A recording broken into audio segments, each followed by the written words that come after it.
주님께서 여러분과 함께 성마르고가 전한 거룩한 복음입니다.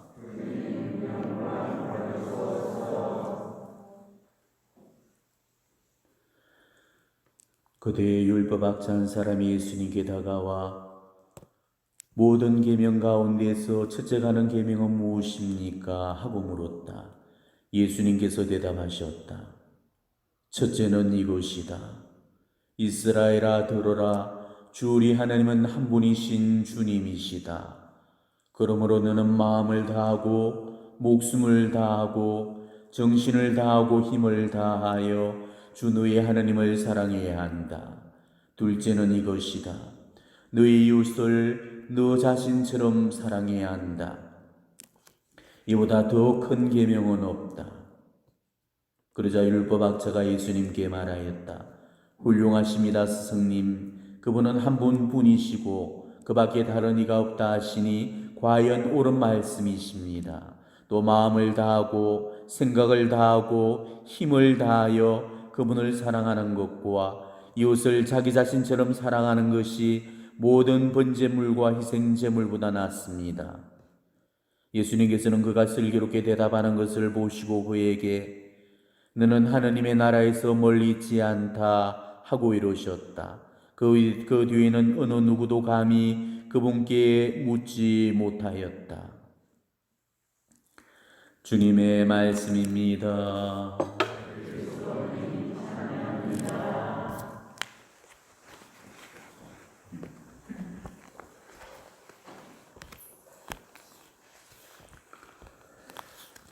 오늘 복음은 우리가 너무 잘 아는 하느님 사랑, 이웃 사랑이라는 그 사랑의 이중 계명에 관해 우리 주님께서 말씀하십니다.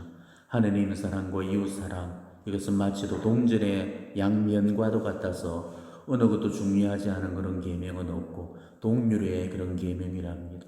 단순히 하느님의 사랑이 먼저고 그리고 하느님의 사랑이 되었을 때 비로소 이웃 사랑이 된다는 것, 그 차이뿐인 거지 하느님 사랑과 이웃 사랑은 똑같은 그런 비중 있는 그런 계명이라는 것이죠. 근데 오늘 저는 이 말씀을 조금 놔두고 우리는 늘 하느님 사랑과 이웃 사랑에 관한 그런 얘기를 복음에서 자주 접하고 듣지요. 오늘은 이 질문을 예수님께 던졌던 율법학자를 오늘 우리가 유심히 한번 관찰해보고 탐구를 해봤으면 좋겠습니다. 사랑을 이론화하려고만 했던 그 오늘 율법학자의 그 모습의 이율배반을 우리가 찾아봐야 되겠습니다.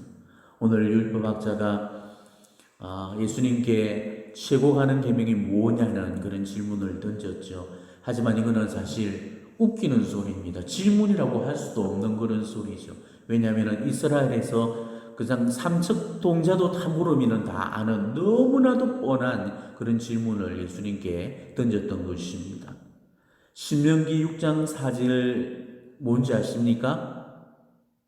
유대인들이 가장 중요시하는 성구 말씀이죠. 그래서 이마에 성구갑을 새기고 팔에도 이 성구갑 띠를 하고 상인방 문설주 위에도 붙여놓고 그게 바로 쉐마 이스라엘, 이스라엘아 들으라. 주 너의 하느님은 한 분뿐이시다. 너희는 마음을 다하고 뜻을 다하고, 알죠? 그 말씀이에요. 이스라엘 사람들이 제일 중요로 하는 말 바로 쉐마 이스라엘. 그래서 우리는 이걸 신명기 6장 4절을 쉐마라고 합니다. 이 쉐마는 태어나가지고 그 아이가 명호가 열리기 전부터 그 집안의 가장으로부터 늘 교육받고 늘 하루에도 수시로 그 말씀을 되뇌이고 들으면서 자라오게 되거든요. 그런데 이스라엘에서 가장 첫째가 하는 계명이 뭐냐? 그 당대를 주름 잡는 랍비한테 그 질문을 던졌다는 것이죠. 율법학자라면은 이런 질문을 던진다는 것 자체가 얼마나 우스운 소리인지 본인 스스로도 알 건데 당대의 최고가는 랍비에게 이런 어처구니 없는 질문을 던졌던 것입니다. 자, 그렇다면 왜 이런 뻔한 질문을 예수님께 던졌을까? 한마디로 예수님을 물로 봤다는 증거죠. 그런 게 아니고서는 이런 거를 물을 수도 없는 것입니다. 그런데도 불구하고 우리 예수님은 그 율법학자의 질문에 성실하게 대답을 해주셨죠. 아마 우리 같으면 자존심이 상해서 말 상대도 안 하고 그냥 쌩 까버렸을 겁니다. 하지만 예수님은 바로 그런 입장에서도 율법학자의 그 수준에 맞춰서 그대로 얘기를 하게 되죠. 근데 오늘 이 율법학자가 던졌던 그 질문, 그리고 예수님 대답에 대한 그 율법학자의 답변을 한번 여러분이 가만히 보십시오. 이게 진짜 몰라서 던진 질문인지 아니면은 아는지 모르는지를 시험하는 질문인지를 여러분이 아셔야 됩니다. 사실 오늘 이런 형태의 질문은 윗사람이 아랫사람들한테 질의응답하는 그런 질문이죠. 질문이라는 것은 몰라서 묻는 게 질문이잖아요. 근데 율법학자는 몰라서 물었던 게 아니었습니다. 몰라서 물었다면 아마 예수님의 그런 대답을 들은 후에 예, 그렇군요, 이렇게 대답해 옳았잖아요. 근데 율법학자는 자기가 질문을 던져놓고 예수님이 어떻게 대답하냐를 다 듣고 난 후에 훌륭하십니다, 과연 옳은 말씀입니다, 이러면서 맞장구를 쳤단 말이에요. 거기다가 한 수를 더 떠가지고 이웃을 사랑하는 게 모든 번제물과 희생제물보다 낫습니다, 그러면서 예수님의 말씀에 부연설명까지 얹어놓았죠. 그러니까 이거는 몰라서 던져진 질문이 아니었습니다. 네가 얼마나 알고 있는지 내가 한번 테스트해 보겠다, 그런 의도로 던져진 질문이었던 거죠. 그리고 예수님이 훌륭하게 대답을 내놓으니까 그래, 대답 참 잘했다, 네 말대로 이러이러해서 이런 거다, 그렇게 하고 예수님이 얼마나 잘하나 모르나를 그렇게 확인을 해봤던 것입니다. 이런 거는 윗사람이 아랫사람한테 혹은 또 스승이 제자들에게 던지는 그런 질문의 방식이죠. 그러니까 오늘 이 율법학자는 지적인 자기 과식으로 예수님께 접근을 했던 것입니다. 그리고 은근히 바로 자기 자랑을 하고자 했던 거죠. 오늘 율법학자가 예수님을 칭찬하면서 훌륭하십니다, 과연 옳은 말씀이십니다, 이런 소리는 예수님을 띄우는 소리 같지만 사실은 자화자찬을 하는 소리잖아요. 말로는 예수님을 스승님이라고 우대를 했지만은 실상은 자기가 예수님보다 더 낫다고 그렇게 생각을 했던 것입니다. 오늘 율법학자는 예수님과 지적인 힘겨루기를 시도를 했던 거죠. 내가 많이 아냐, 네가 많이 아냐, 네가 알면은 얼마나 정확하게 알겠냐, 네가 나보다 더 많이 알겠냐, 이런 마음을 갖고 예수님을 찾아왔던 것입니다. 법을 다루는 학식 있는 그 학자답게 지적인 교만이 한껏 물이 올라 있었던 거죠. 그렇지만 오늘 예수님은 그 율법학자의 비유를 건드리지 않으시고 오히려 그를 칭찬하시면서 너는 하느님 나라에서 멀리 있지 않다, 이렇게 말씀을 하십니다. 그런데 너는 하느님 나라에서 멀리 있지 않다, 이 말씀이 사실 참 애매모호한 그런 말씀이죠. 어떻게 들으면 칭찬 같지만은 또 어떻게 들으면 용어로 들릴 수 있는 그런 말이죠. 자, 멀리 있지 않다? 멀지도 않지만은 그렇다고 가깝지도 않은 상태, 이게 멀리 있지 않는 것입니다. 뭔가 가까운 느낌은 더 많이 들지만은 그렇다고 아주 가까운 것도 아닌 거, 이게 멀리 있지 않다는 그런 뜻이죠. 우리는 이럴 때를 2% 부족하다라는 그런 표현을 쓰게 되죠.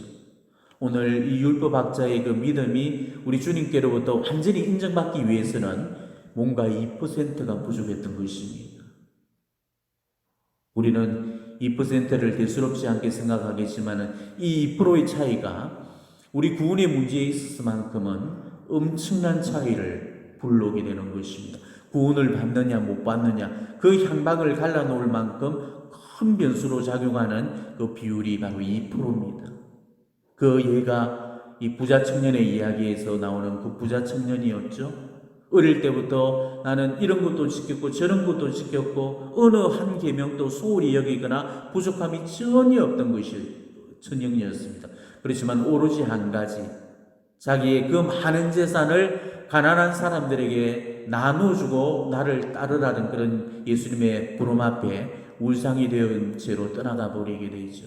바로 너에게 부족한 것이 한 가지가 있다라고 이야기를 하셨는데 바로 그 한 가지 것 때문에, 그 2% 때문에 구원에서 결국 멀어져 가버렸던 겁니다. 그러니까 우리는 이 2%를 결코 가볍게 여기서는 안 된다는 거죠. 사랑은 이론이 아닙니다. 누가 많이 알고 누가 적게 알고 누가 논리적이고 체계적인가를 따지는 거, 이게 사랑이 아닙니다. 사랑은 이론의 문제가 아니고 바로 실천의 문제입니다. 알의 문제가 아니고 삶의 문제예요. 지적 욕구를 충족하기 위해서 배우는 학문이 아닙니다. 그렇기 때문에 이 사랑은 우리가 신학원에서 배울 수 있는 과목이 아니에요. 신학원에서는 그 사랑하기 이론은 가르칠 수가 있겠지만 사랑을 실천할 수 있도록은 가르칠 수가 없습니다. 그렇기 때문에 성경을 손바닥 눈금 들여다보듯이 훤히 꿰뚫고 있다 하더라도 사랑을 아는 것이 아니에요. 사랑은 머리로 하는 것이 아닌데 우리는 자꾸만 사랑을 머리로만 하려고 그러죠. 사랑은 가슴으로 느껴야 되는 것입니다.